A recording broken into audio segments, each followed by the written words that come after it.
I say unto you, whosoever committeth sin is the servant of sin, and the servant abideth not in the house forever, but the Son abideth forever.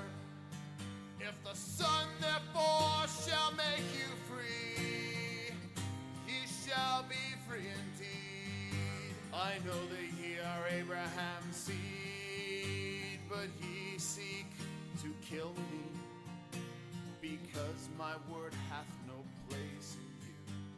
I speak that which I have seen with my Father, and ye do that which ye have seen with your father. They answered and said, Unmute the mic. Used to do, I don't know what happened to the auto. Where did I click that? Oh, whatever. That was so nice when they used to automatically turn the mic on for me. I ended those days with the mic off, right? Let's read. Let's begin at the beginning of the chapter. And then we're going to pick it up at verse 9. And the Lord spake unto Moses, saying, Sanctify unto me all the firstborn. Whatsoever openeth the womb among the children of Israel, both of man and of beast, it is mine. And Moses said unto the people, Remember this day in which ye came out from Egypt, out of the house of bondage. For by strength of hand the Lord brought you out from this place. There shall no leavened bread be eaten. This day came ye out of the month. This day came ye out in the month Abib. And it shall be, when the Lord shall bring thee into the land of the Canaanites, and the Hittites, and the Amorites, and the Hivites, and the Jebusites, which he sware unto thy fathers to give thee, a land flowing with milk and honey, that thou shalt keep this service in this month. 7 days thou shalt eat unleavened bread, and in the 7th day shall be a feast to the Lord. Unleavened bread shall be eaten 7 days, and there shall no leavened bread be seen with thee. Neither shall there be seen leaven, neither shall be leaven seen with thee in all thy quarters. And thou shalt show thy son in that day, saying, This is done because of that which the Lord did unto me when I came forth out of Egypt. And it shall be for a sign unto thee upon thine hand, and for a memorial between thine eyes, that the Lord's law may be in thy mouth. For with a strong hand hath the Lord brought thee out of Egypt. Thou shalt therefore keep this ordinance in his season from year to year. And it shall be, when the Lord shall bring thee into the land of the Canaanites, as he sware unto thee and to thy fathers, and shall give it thee, that thou shalt set apart unto the Lord all that openeth the matrix, and every firstling that cometh of a beast which thou hast. All the males shall be the Lord's. And every firstling of an ass thou shalt redeem with a lamb. And if thou wilt not redeem it, then thou shalt break his neck. And all the firstborn of man among thy children shalt thou redeem. And it shall be, when thy son asketh thee in time to come, saying, What is this? That thou shalt say unto him, By strength of hand the Lord brought us out from Egypt, from the house of bondage. And it came to pass, when Pharaoh would hardly let us go, that the Lord slew all the firstborn in the land of Egypt, both the firstborn of man and the firstborn of beast. Therefore I sacrifice to the Lord all that open the matrix, being males, but all the firstborn of my children I redeem. And it shall be for a token upon thine hand, and for frontlets between thine eyes. For by strength of hand the Lord brought us forth out of Egypt. And it came to pass, when Pharaoh had let the people go, that God led them not through the way of the land of the Philistines, although that was near. For God said, Lest peradventure the people repent when they see war, and they return to Egypt. But God led the people about through the way of the wilderness of the Red Sea. And the children of Israel went up harnessed out of the land of Egypt. And Moses took the bones of Joseph with him, for he had straitly sworn the children of Israel, saying, God will surely visit you, and ye shall carry my bones away hence with you. And they took their journey from Succoth, and encamped in Etham, in the edge of the wilderness. And the Lord went before them by day in a pillar of a cloud, to lead them in the way, and by night in a pillar of fire, to give them light, to go by day and by night. He took not away the pillar of cloud by day, nor the pillar of fire by night from before the people. And we're going to, let's just make sure let's get through this chapter. I don't know. Well, we got 9 to 12. Maybe I should continue reading. And the Lord spake unto Moses, saying, Speak unto the children of Israel, that they may turn and encamp before Pihahiroth, between Migdol and the sea, over against Baal Zephon. Before it shall ye encamp by the sea. For Pharaoh will say of the children of Israel, They are entangled in the land. The wilderness hath shut them in. And I will harden Pharaoh's heart, that he shall follow after them. And I will be honored upon Pharaoh, and upon all his host, that the Egyptians may know that I am the Lord. And they did so. And it was told the king of Egypt that the people fled, and the heart of Pharaoh and of his servants was turned against the people. And they said, Why have we done this? That we have let Israel go from serving us. And he made ready his chariot, and took his people with him. And he took 600 chosen chariots, and all the chariots of Egypt, and captains over every one of them. And the Lord hardened the heart of Pharaoh, king of Egypt, and he pursued after the children of Israel. And the children of Israel went out with an high hand. But the Egyptians pursued after them, all the horses and chariots of Pharaoh, and his horsemen and his army, and overtook them by encamping by the sea. Overtook them encamping by the sea. My dyslexia jumps ahead. Besides Pihahiroth, before Baal Zephon. And when Pharaoh drew nigh, the children of Israel lifted up their eyes, and behold, the Egyptians marched after them, and they were sore afraid. And the children of Israel cried out to the Lord. And they said unto Moses, Because there were no graves in Egypt, hast thou taken us away to die in the wilderness? Wherefore hast thou dealt with us? Wherefore hast thou thus dealt with us? Wherefore hast thou dealt thus with us, to carry us forth out of Egypt? Is not this the word that we did tell thee in Egypt, saying, Let us alone, that we may serve the Egyptians? For it had been better for us to serve the Egyptians than we should die in the wilderness. And Moses said unto the people, Fear ye not, stand still, and see the salvation of the Lord, which he will show you today. For the Egyptians whom ye have seen today, ye shall see them again no more forever. The Lord shall fight for you, and ye shall hold your peace. And the Lord said unto Moses, Wherefore criest thou unto me? Speak unto the children of Israel that they go forward. But lift thou up thy rod, and stretch out thine hand over the sea, and divide it. And the children of Israel shall go on dry ground through the midst of the sea. And behold, I will harden the hearts of the Egyptians, and they shall follow them. And I will get me honor upon Pharaoh, and upon all his host, upon his chariots, and upon his horsemen. And the Egyptians shall know that I am the Lord, when I have gotten me honor upon Pharaoh, upon his chariots, and upon his horsemen. And the angel of God, which went before the camp of Israel, removed and went behind them. And the pillar of the cloud went from before their face, and stood behind them. And it came between the camp of the Egyptians and the camp of Israel. And it was not a cloud and darkness to them, but it gave light by night to these, so that one came not near the other all the night. And Moses stretched out his hand over the sea, and the Lord caused the sea to go back by a strong east wind all that night, and made the sea dry land, and the waters were divided. And the children of Israel went into the midst of the sea upon the dry ground, and the waters were a wall unto them on their right hand and on the left. And the Egyptians pursued and went in after them into the midst of the sea, even all Pharaoh's horses, his chariots, and his horsemen.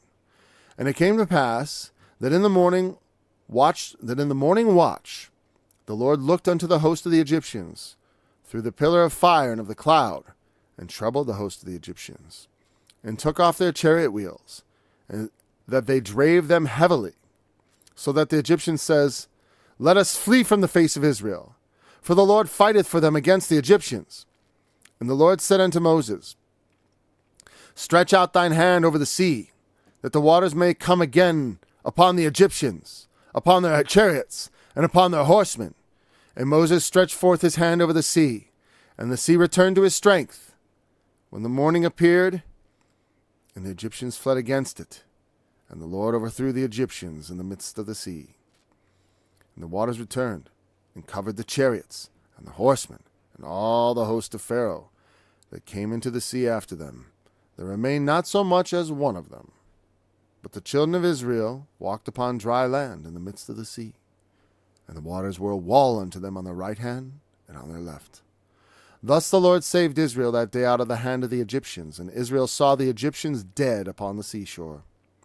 And Israel saw the great work which the Lord did upon the Egyptians, and the people feared the Lord, and believed the Lord, and his servant Moses, for the time being, unfortunately. And that is the state of faithless man. I've been thinking a lot about faithlessness. Not a lot. I was thinking about it the other day. I was like, can you tell me a time when God has acted on behalf of Israel and they were faithless? You know what I mean? Like that he did for them and did not want. I mean, you could say, well, this is a good example, right? They fear, and he does. How many Exoduses? But the thing is, the Lord is right there, convincing them, and they believe. Yeah, I'm thinking about modern times.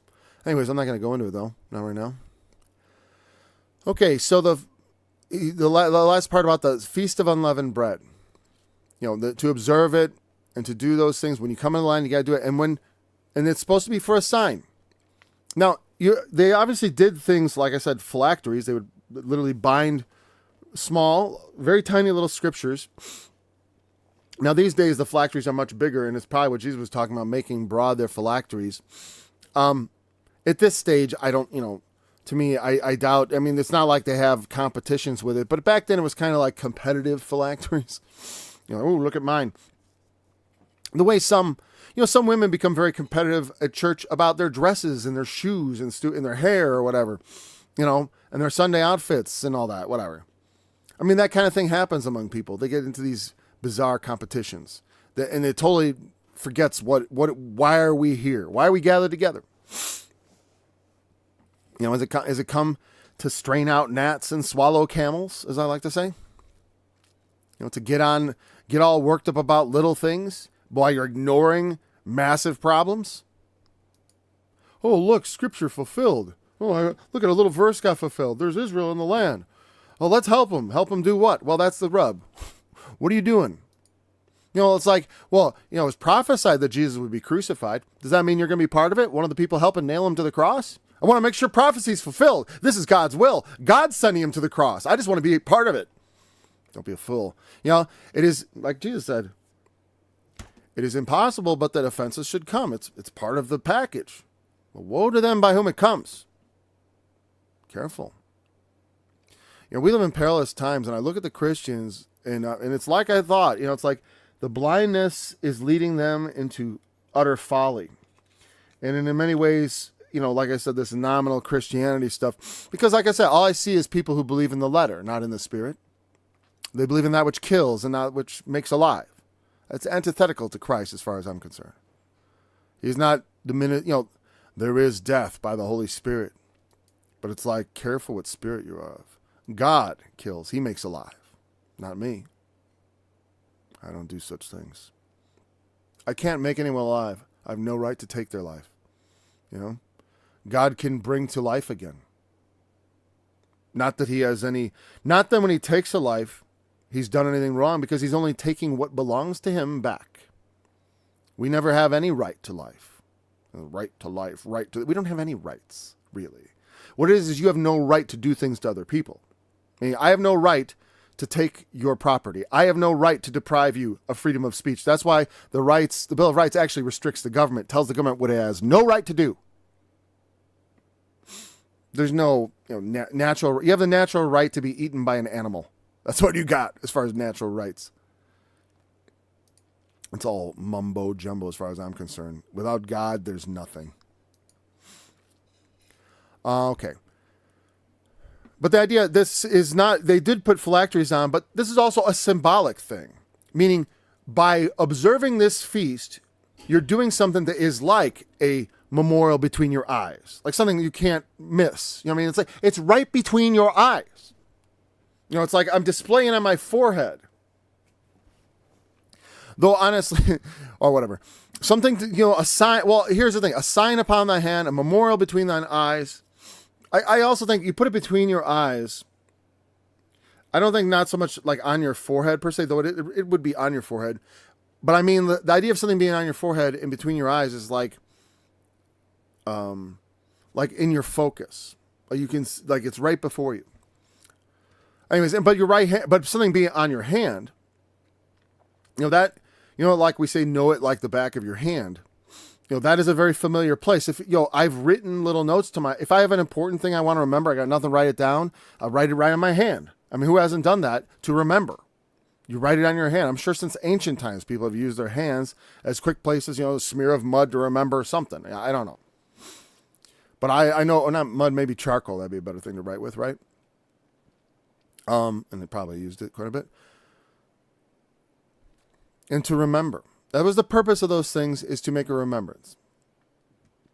And to remind ourselves continue. All those, the feasts and the ordinances of such things were to continually remind the people of where they came from, what they were supposed to do, and where they were going. With a strong hand, the Lord brought thee out of Egypt. I mean, God powerfully. Not just like when I hear people talk about Israel today, like God brought them back to their land, not with a strong hand. There was no obvious work of God here, considering the founding Zionists were unbelievers. They were unbelievers. They didn't believe in any God, let alone the Hebrew God. And so the idea that those faithless, unbelieving people, that you would say, oh, that was God's people. That's the true Israel of God. That is such a affront. I mean, I don't mind sharing it. I don't mind giving some sort of, I don't share it, so to speak, but I don't mind if I was going to look at a righteous Jew and someone calls them Israel. I'm not going to jump in there and start disputing with them about the church's place and all this. There's the natural seed, and then there's the spiritual, right? And through Christ, we all can be the spiritual seed. But the natural seed, yes. But, the children of the natural seed have an advantage, but so do the children of the spiritual seed, which, I've observed in my own life. I create my own memorials for them. I do it a little more, it's funny because it's like you can do these rituals and stuff to reinforce, but the problem often is they become nothing but ritual.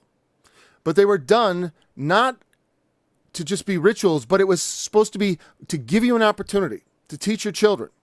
You would keep it. And when he brings you into the land, which he swore unto your father to give you, you're going to set apart all the open. Oh, that's that. Where's but whatever. You will show your son. That was from the last time. But that was the point. I didn't really talk about that. The point of these things was to give you, not just to just do them, to just sleepwalk through God's ordinances and such, of feasts and such, but to keep those things and also to say, this is why we do this. And Orthodox Jews do that to this day because they were commanded. So I have a lot more respect for those who faithfully follow their scriptures to the best of their ability through the blindness which God has put upon them. There is grace in God to bring them to Jesus, and anyone to Jesus, even an unbelieving person who is completely, separated from that. But like the idea that he brought them out with a strong hand, he didn't bring them back with no strong hand, not this time. You have to kind of like imagine. It's like, and so, while I don't dispute that in a certain sense that you look at it, God did it, of course, because it's all part of the plan. And I'm not disputing that he potentially wants them to be there. I just dispute what exactly the purpose, reason, and outlook is on such a thing, and how much aid and comfort should we give to everything they do. It's an important question. Do we want to be complicit in genocide? We are. Not me, but the nation. We're paying for it. We're helping it out. And people who deny it are just shutting their eyes, as far as I'm concerned. Dozens of remarks. Usually it's very difficult to prove these things, but out of their mouths, of their leaders, of the leadership, dozens of comments which leave no doubt as to their intent. And they have not only the intent, they have the capability. I understand that the other side have people who also would like to do the same thing to them, but they don't have they have no way of carrying that out. And honestly, I don't actually entirely buy that. I have heard that argument, but there's just a little problem. Their religion calls for toleration of that ethnic group, especially the religious community of it. It is, again, let's go back to the scripture. The season. Okay. And then he goes on. And so 11 kind of begins a new thing. So we talked about that's enough about what was it? The Feast of Unleavened Bread. It's a very important feast for them because it was the founding moment of their nation. As far as, Abraham received a promise. This is the receipt of that promise. He's come. He has not forgotten about Abraham. But his generations lived and died as slaves or becoming slaves. You know what I mean? And sometimes it's like that. Just like, but he promised the land to them. And they died never seeing it. That's what I'm saying. It's like these promises are conditional. And they're also not like infinite. Meaning they don't apply to every single individual. God decides how it applies. And you can see that in the way that okay, well now it's going to be Jew and Gentile. God dictates the terms of the agreement. Don't think you're going to get they want to go letter of the law. He's a spirit of the law kind of God. That the Lord's law may be in thy mouth. Remember the mighty works of the Lord so that the law will be in your mouth, because you're going to talk about it. You're going to teach it to your children. To a large degree, a great number of Israelites failed, and that is the nature of man. Even in Christianity, it's not like it's just, it all went perfect. No. But it is going according to plan ultimately. It is impossible that offenses will come. And there are always going to be, in the parables, there's going to be birds coming into the tree, making nests, leaving droppings, hatching eggs. That is metaphorical for religion. Thou shalt keep this ordinance from your ear, and it shall be, okay, now we'll go on to the firstborn. You got to set apart, when you go into that land, you're going to sanctify and set apart all the firstborn. We talked a little bit about Christ being the firstborn among many brethren. It's a position of rank. Not necessarily that he was, he had a point in time in which he came into being. That's an interesting interpretation, but that's not really what it means. Being firstborn means he's the heir. He's the natural heir to the thing. Unless he does something like Esau, who proved himself an unworthy person, he will inherit. And Christ is not an unworthy person, but showed himself in every way worthy of the inheritance. And by his sacrifice was found worthy to bring about salvation to us. So, and I think as a memorial of the Christ to come, the firstborn are, because the firstborn is important. Like I talked about yesterday, when in Egypt, he slew all their firstborn. As sinners, we deserve to lose and be punished. All of us. And that's why there had to be blood above the door of the Hebrews, because the death angel would not pass over. They were unclean. They were not. There was no, the only person who could have stood in front of that death angel would be the Lord Jesus himself. Without the blood of the Lamb. Because the blood of the Lamb was in him. He is the Lamb. And he has nothing to fear of evil. But, and so then it has, so I look at that as a symbolic connection of that firstborn. We are worthy, and this is my own take on it, obviously.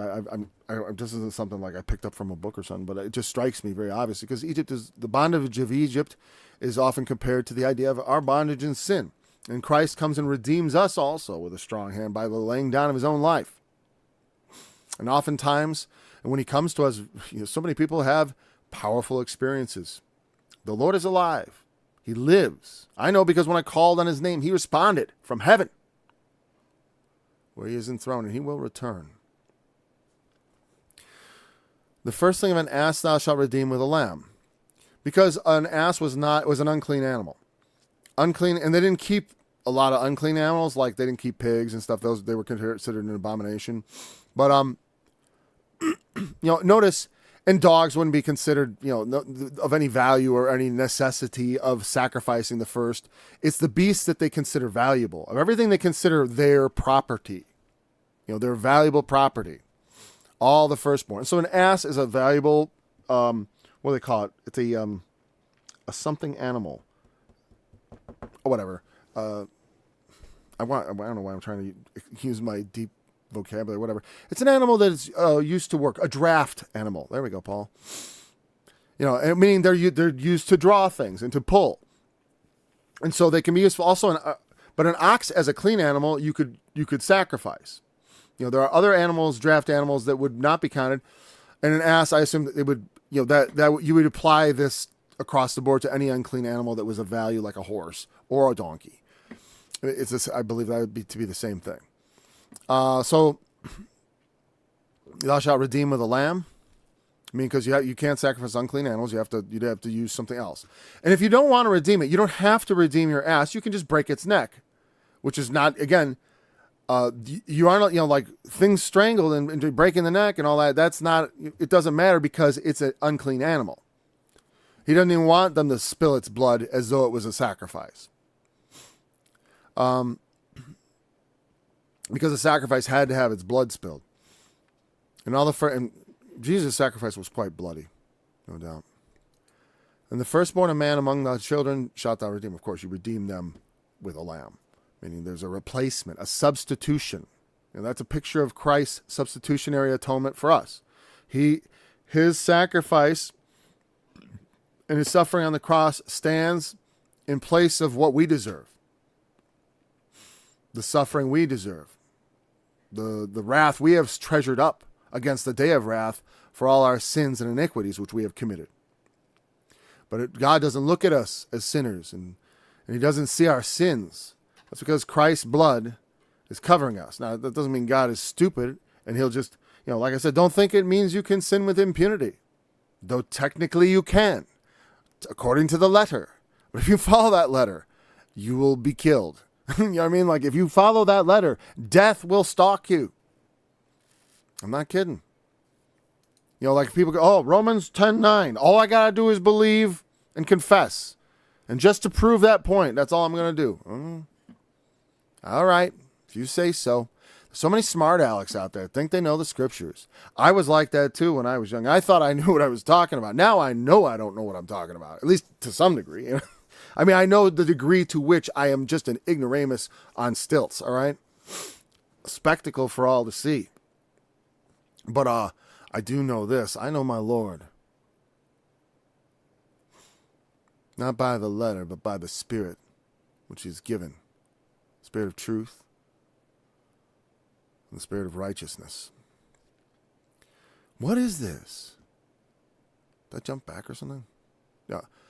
By strength of hand the Lord brought us out from Egypt, from the house of bondage. And it came to pass, when Pharaoh would hardly let us go, that the Lord slew all the firstborn in Egypt, both firstborn of man and firstborn of beast. Therefore I sacrifice to the Lord all that open the matrix, being males.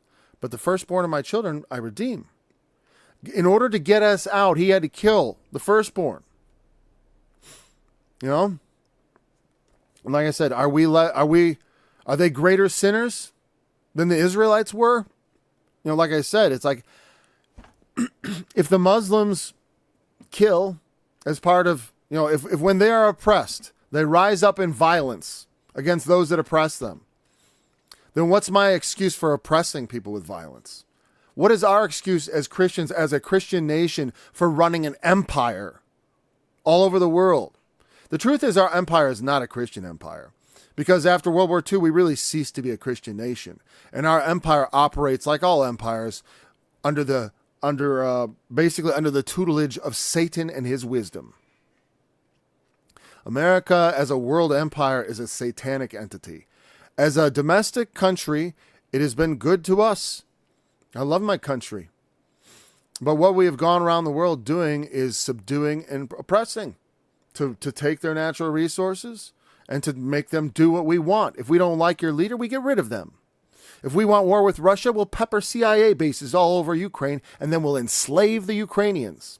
Whenever people talk about slavery, I always want to say, well, what do you think about the way we've enslaved those Ukrainians to fight the Russians? What do you mean we've enslaved? Yeah, enslaved. I know some of them were voluntarily. Hey, there's always slaves who will cling to their chains. And I know a lot of them are deceived, and a lot of them hate the Russians anyways by nature. That's why we pick them, right? But, that's what they're, but, that's the way I look at it. It's an evil entity, this empire, and I know, and I, like I said, within the next decade, if we don't turn things around, I fully expect a knock at my door. Maybe they probably won't even knock, honestly. That'll be the biggest mistake they ever made. I can hardly wait. Because I believe, truly I believe, I know. I don't fear men. I mean, I fear men, but I don't fear them. Not like I fear the Lord. I fear the Lord more. The Lord will teach me to be fearless of men, but I'm not a very brave man. Well, what I would say is bravery is when you do stuff even though you're scared. In that sense, I guess I'm not too. It takes a lot of bravery for me to do things. I'll tell you that. Because I'm more fearful than I should be. Because I don't have enough faith. Oh, Lord, increase our faith. And it shall be for a token upon thine hand again, and for frontlets between thine eyes. Frontlets are kind of like guard towers, I believe, right? I mean, that's just why I thought context. I don't that's not a remembrance of a former study. I believe that's just. It's funny that you'll go through the Bible a lot, and I don't remember. I must have looked this up and at some point in the past, and then just been like, yeah, of course. We're in chapter 14 or 13. Sorry, it's part 9. I was looking in the thing for the word. Here we go. And verse 16. Okay. Grab that verse number. This will make this faster. I got my good glasses on, even though they're kind of crooked. 16. Well, did I go to 14? I said 13, didn't I? Must have been bad click. Okay. Frontlets. What's the quick definition? Bands. Okay, it isn't towers. A band. From an unused word. Frontals. Oh, frontals, phylacteries. This is actually the word that means these are like phylacteries. There's literal phylacteries and there's also spiritual phylacteries. And I do think the phylactery obviously is a precursor to the seal of God, which is mocked by the mark of the beast. The mark of the beast is a mockery or an imitation of the seal of God, which is actually the first thing. That's why in their forehead or in their hand, just like this. Because I have brought you out of Egypt, I want you to mark yourself as mine. I want you to mark the month, mark the events, the births, the firstborn. I mean, as far as metaphorically mark over by observing feasts. And as you mark those things, it's like a mark on you. Frontlets between your eyes. What is frontlet? Always band. I like the way they call it frontlet. Because as though I know what that English word means. You know what I mean? Like, to me, it's a little thing out front. Not frontlet bands, but what does it mean? From an unused meaning to go around, to bind, a fillet for the forehead, like a little band around your forehead. And that's got, honestly, that makes sense. Like, it'll be like the band about your forehead. Much like, I have this like belt I wear, or, I used to wear because it broke. It's got this eagle belt buckle. It's kind of cool. I like it to me because I've always been, I had a great affinity for the birds. And, anyways, come and gather yourselves together to the supper. The God is going to provide at least one great supper, right? I'm not denying the marriage supper of the Lamb. I just mean that it's more, I do think of that as a more metaphorical thing. Whereas I think of the supper of the great God is a little more literal. But anyways, I wore it, and to me it was a matter of like, I feel that affinity. right? And when they would wear that thing, it was to remind them of their affinity with the Lord, of their connection to God and to the Exodus and to all that implies and all the corollary things going, that have to do with it. Okay, wait, is that all I find there? Frontlets? Okay. It's like one of those things like, what's a phylactery? Well, it's a phylactery.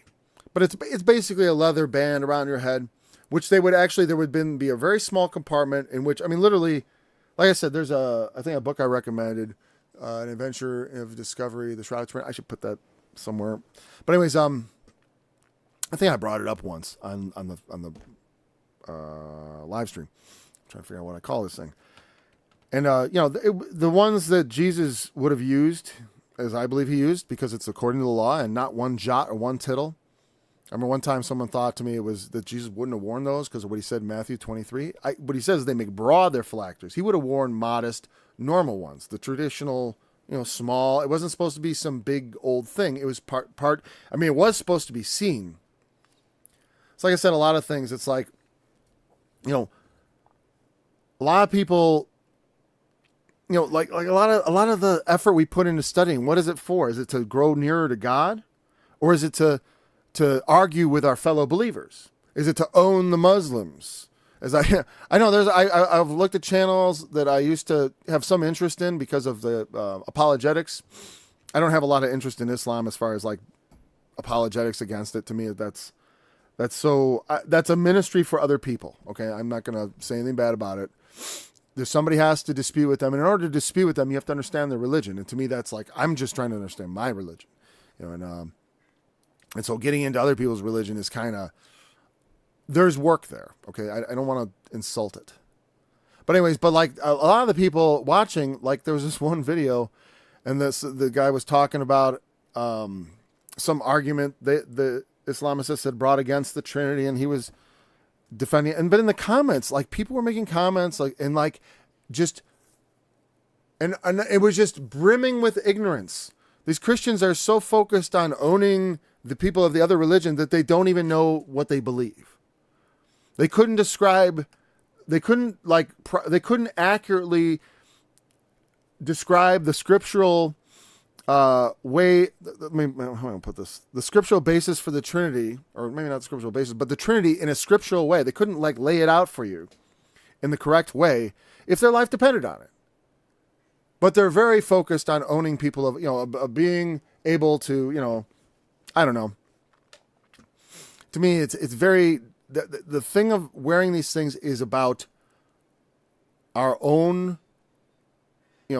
we study to be able to convince others. But like I said, the way we convince others, to me, it's more about planting seeds of the truth, and God gives the increase. It's good to be persuasive, but I know on some level, there is no amount of persuasion. When someone's given to do something, I can try to a certain point, but then at some point it becomes, you have to just let it go. Anyways, I'm getting... Remember how God brought us out so strongly. It came to pass when Pharaoh had let the people go, that God led them not through the way of the wilderness of the Philistines. So they could have gone right into the way of the Philistines, lest the people repent when they see war. He's not at all, he's not blowing smoke up our nose on that. When he does finally bring them to enter into the land of Canaan, they quite famously refuse. After they cross the Red Sea, after he gives them I believe that's after Mount Sinai, right? They go up to possess the land, and they refuse. They refuse. The land is before you. Go in and possess it. Instead, they had to go for another 40 years in the wilderness. And to me, that's a lot like my life. It's like you receive faith, and it's like, and I think I should be able to do through faith, I can do everything. I can cleanse my life of sin. Sorry, I forgot to go back to that. I can rid myself of iniquity, right? I can cleanse myself of all the corruption of Egypt, that I've sucked up from being in Egypt my entire life. Even though I was raised a Christian, even though I know my path, just like the Israelites, I know who Abraham was. They knew who Jacob was and Isaac. Those names were not unfamiliar to them. Yet they labored under this bondage of Egypt, and how could it not rub off? Just like we live in this corrupt nation. It's rubbed off on me. I said, growing up in this corrupt generation, I mean, it's gotten, in my time, it was tame by comparison. Like I said, when I was a kid, I mean, I saw lots of dirty magazines, but it wasn't until I was like 16 that I actually saw hardcore pornography. Maybe it was a little younger than that. Hardcore. These days, it's everywhere.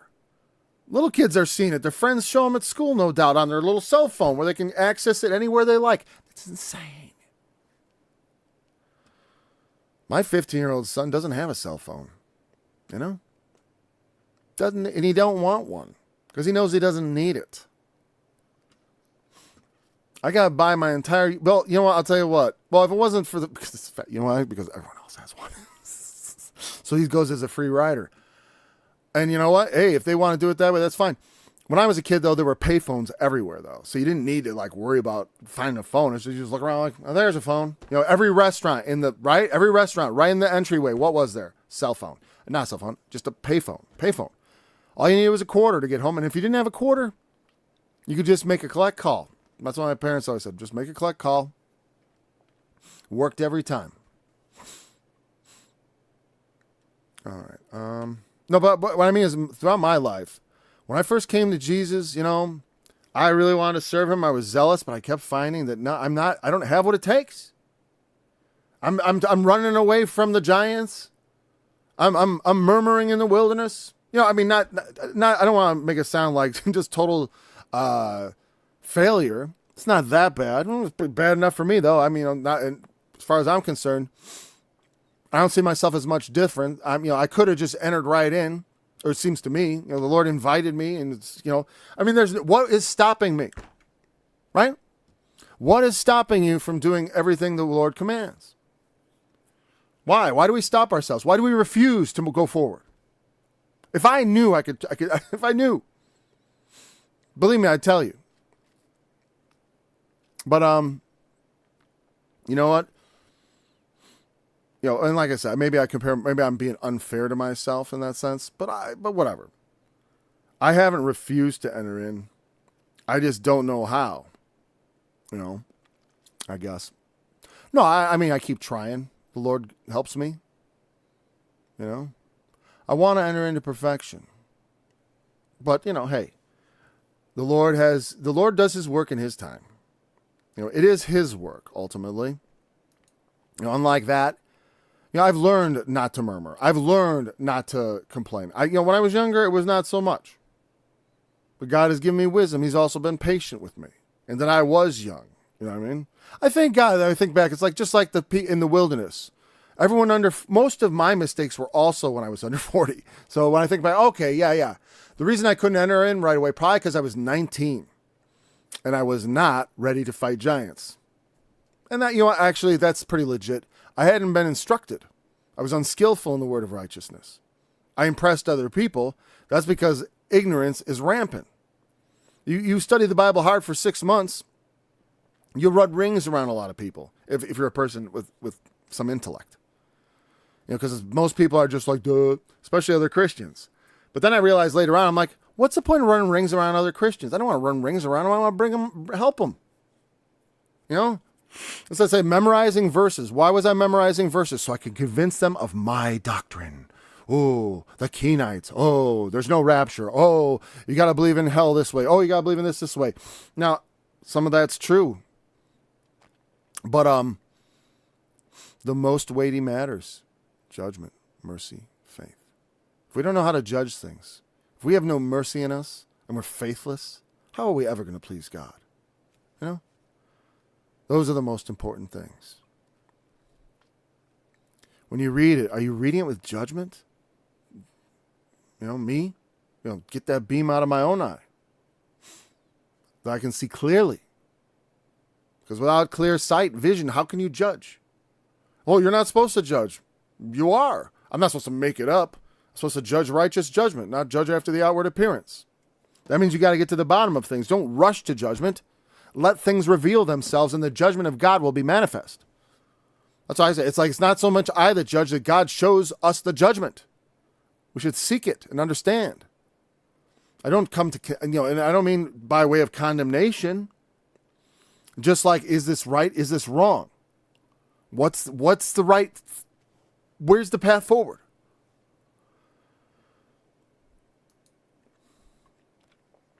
People who are afraid, they don't want to. They see war and they're like, "Oh, that's not for me. I don't want to struggle with sin. You have not resisted unto blood, struggling against sin. That is our war. We wrestle not against flesh and blood, against principalities and powers, against the rulers of the darkness of this world. Not only sin in me, but sin in the world. When I see wickedness in the world." So I know, Jesus didn't have much to say about the Roman Empire, because it wasn't, that was, his main concern was his own government, the temple and all that. But that's not to say there isn't a place for that at some point. The powers are appointed for a reason. Like I said, the Christians did not obey when it came to, you got to honor Caesar like you honor God. No, there's an honor we reserve for God alone. And for that, they suffered. He led them about through the wilderness of the Red Sea, and the children of Israel went harnessed out of the land of it. I wonder what that word harness means. I assume it means loaded with stuff, right? Let's see. Harnessed. Chamush. In battle array.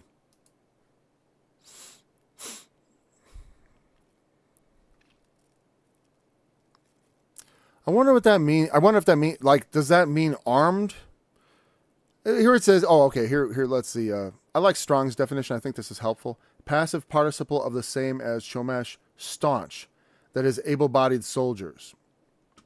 They came out, meaning that they were strong. Because able-bodied, they've been working. They weren't just lounging around. They were working. They weren't necessarily half-starved or anything. They had animals to eat. They had animals they kept. Yeah, because, it's, unless you're looking to be punitive about the slavery, unless you're looking to, like the Romans would send criminals and war captives to some really nasty kinds of slavery where the intention is that they will not survive. Like the, I don't know, is it chalk mines or whatever? I just remember them covered in white. I forgot what they were mining, but just a very, they eventually you're coughing up blood and that kind of stuff, or galley slaves, people, they would be chained into ships and expected to finish their lives there. Just die in your spot. Now they would be fed meager rations so that they would keep working. But actually it's best to feed your slaves well. But again, certain people are in a category, they've been so othered by people that they dehumanize them and they treat them like animals. And according to the Lord, that is not how people ought to be treated. That's why there are laws about slavery. It's not that the laws permit slavery. It's that for the hardness of hearts, God made laws to protect the slaves. And we'll get more into that. So mostly what I look at when I see the Old Testament laws on slavery, I see slave protection laws. So why didn't he outlaw it? Why don't you outlaw it? It's going on right now. There's slave markets in the north of Africa. Are you up in arms about it? What are you doing? Ooh, I hate slavery. Yeah, except when it's in your generation and you're the one who needs to do something about it, then you don't really even notice it. Like I said, whatever you're doing now about slavery is what you would be doing in the 19th century during the Civil War. If you're doing nothing now, you'd be doing nothing then. Just like, last time there was if you wonder what you'd be doing during World War II while there was being genocide, well, you're doing it now. That's the part you would play. Would you have spoken against it? Are you speaking against it now? Would you have done anything about it? Well, are you doing anything about it now? Proof's in the pudding. By their works you will know them. What do you do?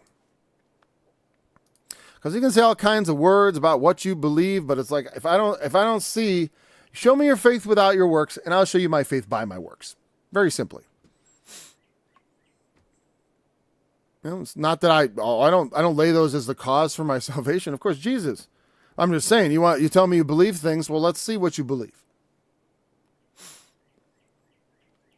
Okay, and so they went out able-bodied men. I think, because they would be ready to go in and fight. But and I suppose of the thing of course, harnessed. I would assume when it says borrow from the Egyptians, they borrowed like swords and stuff. Otherwise, they wouldn't have weapons when they come into the land of Canaan. So they took swords, so they have weaponry and stuff. They got harness. I think that's what it means. Able-bodied, fit for war. Like I said, a well-regulated militia. It means well-armed. You got to be regular. Y'all got to have, each of you needs, to be a well-regulated militia, we all got to have AR-15s.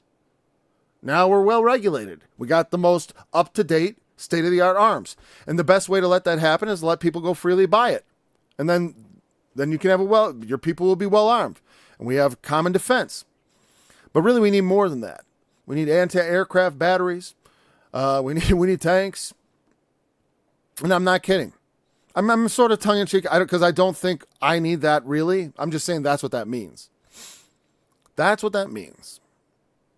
Because the president himself even said that. You can't fight against the government. We got nuclear weapons. It's such a weird thing. It's like, you understand, the government serves at our pleasure. If the American people want to, they could dissolve this government and institute a new one. Just have a convention of states and get, the necessary, majority, not more than a majority or whatever. You only need a majority, actually, I think, to call the convention. Anyways, yeah, like I said, and I'm not calling for a new government, but actually I am. As far as, I don't know if we need a new constitution, but we certainly should scrap everything we built on it, just about. Or I don't know, the comprehensive review. To me, it's like, I don't think that's possible. And what's going to happen instead is something much worse, okay? Probably. Unless we can sort it out. Like I said, if we get enough time, in God's pleasure and mercy, we can maybe turn the ship around. But maybe time has run out. Maybe it's running out. Like I said, we've had many years. And we seem to not learn from our mistakes. Everywhere we go, what good do we do in Vietnam or in Iraq? How many hundreds of thousands did we leave dead in our wake? And Afghanistan's back in the hands of the Taliban. As if we were never there. Except, they got all our gear. That's nice. Nice parting gift. And that gear is now going to be spread all over the place. But maybe that's what they want. It's so violence. They want all those people to have state-of-the-art military gear, but not people here. Oh, no. They don't want that because they fear that. That's okay. Like I said, they're right to fear us. Because, like I said, we can institute things to remove them. It's not like they serve at our pleasure. The government can be redone. Will we? I certainly hope we'll do something in the range of reformation. Because, like I said, we're sitting on an evil empire. I'm not kidding. I used to think otherwise, but it's like they lied to us. We didn't go around the world spreading democracy. We went around overthrowing democracy. We don't believe in that stuff. Not our government doesn't. I do. I believe in it. That's why they told us that. That's why they still lie to us about all that. That's why people insist on sort of blinding themselves and saying we're great, because nobody wants to believe that their country is sowing misery and death all over the world. I didn't want to believe that. That's why I resisted it for so long, believing it. You don't believe things you don't want to be true. It's very difficult to convince yourself. I think Sukkoth means tents, but I'm not going to look it up. They were in a certain place, and they went to another place, to the edge of the wilderness, right? And the Lord went before them by a pillar of a cloud in the daytime to shade them from the sun, and the pillar of fire by night. The Lord's presence in that, right there for them to have faith in. And it's funny that how when God's right with you, human beings are still able to be such doubtful and faithless creatures, in the face of the miracles. That's why I always very advisedly remember the thing that happened to me. Advisedly, because like I said, the Lord he touched my experience, whatever, when I had the Holy Spirit, and I've talked about it all the time, never shut up about it. But it's important to also analyze. It's like, okay, God did something big for me once. It's like, but, things have been mostly not that way. He doesn't hit me with that once a week. Ow, okay, itchy nose, and it also is painful. Ow. I need like a Kleenex or something. Hold on. Oh, there we go. I have one. Hold on 1 second here. And we'll finish up.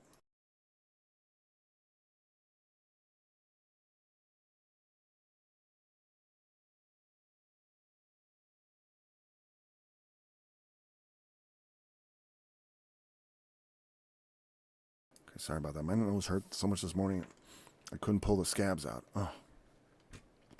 Anyways. Back to the text. Yeah. So in spite of God being right with us, look at this example of how they believed, they feared the Lord, all those things we read in the next chapter, which we didn't get to today, but I had hoped to, but it's okay. They still were able to murmur against him after all he did. And so I want to be careful, after all the Lord's done for me, that I don't murmur against him. I said, when I was a child, I was a young believer, oh, finally, I think it was actually a hair, I think, dingling. When I was a child, I spake as a child. Oh, I'm literally just pulling the hairs out, just trying to stop this itching. All right. I spake as a child, and I had childish thoughts.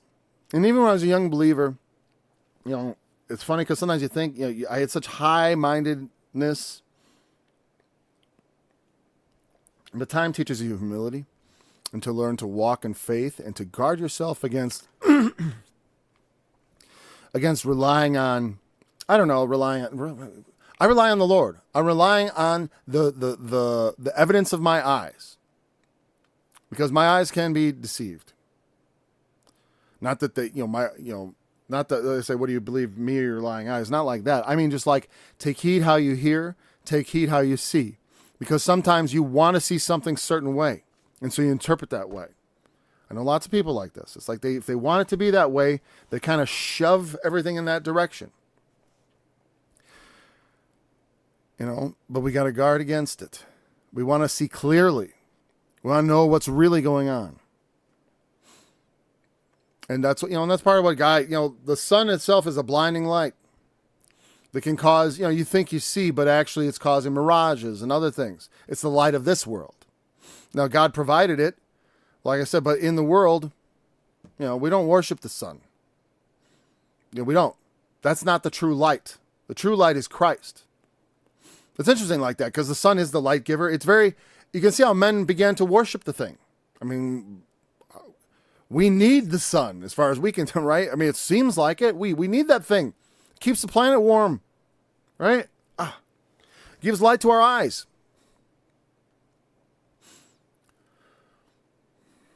And the fire at night. He took it not away. That's important to know. It was there the whole time. That's what I'm saying. It's not like it was like gone for a while when they start murmuring. Anyways. All right, we're going to continue this tomorrow. I'm not going to try to go into the chapter and take up another 15 minutes. I feel like I've been a little off today. Anyways, thanks for joining me. I look forward to being back in tomorrow. Remember, the testimony of Jesus is the spirit of prophecy. And until next time. Verily, verily, I say unto you, whosoever committeth sin is the servant of sin, and the servant abideth not in the house forever, but the Son abideth forever. If the Son therefore shall make you free, ye shall be free indeed. I know that ye are Abraham's seed, but ye seek to kill me, because my word hath no place in you. I speak that which I have seen with my Father.